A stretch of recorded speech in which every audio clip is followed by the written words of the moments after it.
It's the 400 LXF, 1600 horsepower.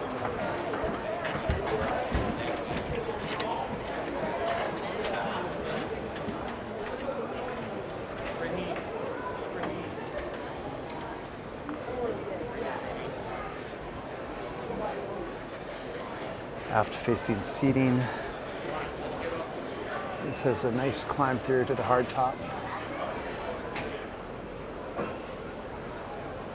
Woodwork there. So this has the quad 400s on it. You have a Mercury display there. Side power bow thruster.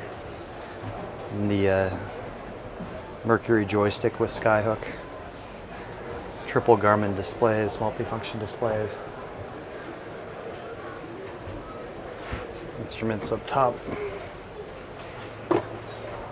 It's a nice little compartment for your phone and charging.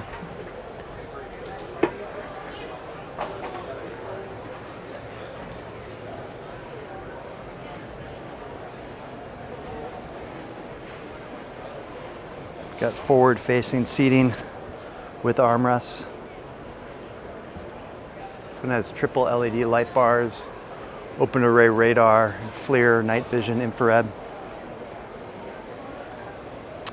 Forward-facing seating with handrails here. And then this is cool. This has a pop-up table. And that could be in the mid position to make a day bed, or can drop all the way down to have a flush floor. You get the flush cleats there, plenty of rod holders, and access to the anchor and windlass.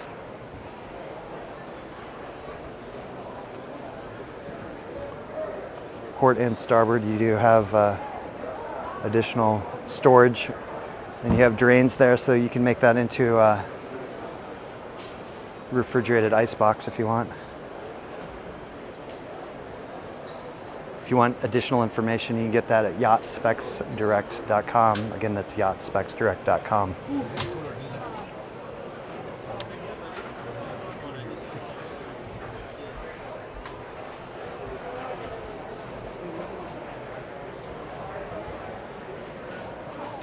Down in the guest accommodations, here you have a berth. Those cushions pop up, so that can be a lounge area. TV, nice rod storage here. The dedicated toilet area here, and hardware and wand for the shower. This has the galley aft here. Sink, refrigerator, single cooktop, and microwave. A little bit of storage here. You do have hull side windows, so you get some natural light down here.